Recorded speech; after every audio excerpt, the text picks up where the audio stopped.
It was bold, it was brash, it was built like a cop car with a mean streak. The 2003 and 2004 Mercury Marauder wasn't just a big sedan. It was a full-size sleeper wrapped in a business suit. And it marked the final gasp of true old-school American V8 muscle from the Ford family. So let's rewind and look back. The Marauder name goes way back to the 1960s when Mercury dropped in on a big, burly car meant to outrun just about anything on the street.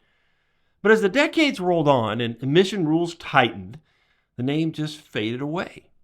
And then you fast forward to the early 2000s, a time when muscle cars were scarce, sedans were soft, and performance was more about perception than horsepower. But something interesting was happening. Car guys were buying up used Ford Crown Victorias, especially the Police Interceptor models, and turning them into street sleepers. They wanted V8s, rear-wheel drive, and 4 doors that didn't scream, "I'm trying too hard." And Mercury, Ford's forgotten middle child, decided to lean into that. And in 2003, they brought back the Marauder. Now, at first glance, it looked like a Crown Vic with a blacked-out grille, but dig deeper, and you'll find out the most underrated performance sedans of its time. Under the hood was a 4.6-liter dual overhead cam V8, the same engine you'd find in the Mustang Mach 1 and the Lincoln Aviator. Pumped out 302 horsepower and 318 pound-feet of torque. Not face-melting numbers, but enough to move this beast from 0 to 60 in just over 6.5 seconds. Not bad for a full-sizer tipping the scales at over 4,200 pounds. Now, power ran through a 4-speed automatic retuned for firmer shifts, and a 3.55 rear axle with a limited slip differential helped keep the rubber planted. And yes, it roasted tires if you wanted to. It sure could. But the Marauder wasn't just a straight-line bully. It featured upgraded suspension with stiffer springs, thicker sway bars, and rear air ride system that kept things level under pressure. And unlike the soft float of its Crown Vic cousin, the Marauder actually handled rack and pinion steering, a first for this platform, giving it precision the old Panther chassis rarely saw. Now, on the outside, Mercury kept it stealthy. At launch, you could only get it in black.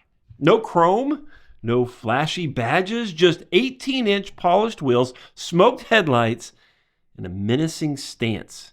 Now, later they added silver birch, dark blue pearl, and a rare red, but black was always the signature look. That's the one I love. Inside, it was business class with an attitude. Black leather buckets with Marauder stitched into the headrests, autometer gauges in the center stack, a floor shifter instead of the usual column stack. It felt special.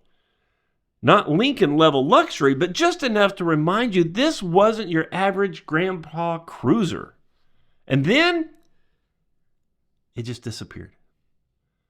Ford expected to sell 18,000 Marauders a year. Instead, they barely sold 11,000 total across 2 years. The market didn't know what to do with it. It wasn't as raw as a Mustang or as refined as a BMW. It was a muscle car disguised as a fleet car, and it just confused the heck out of everyone. But here's where the story flips. Today, the Marauder is a cult classic, a fan favorite, a car you don't see often. Saw one the other day, couldn't believe it, but when you do, you know what it is. Enthusiasts scoop them up, mod them, preserve them, and celebrate what they represent. The last of the V8 rear-wheel drive American sedans with attitude. It was never built to be flashy.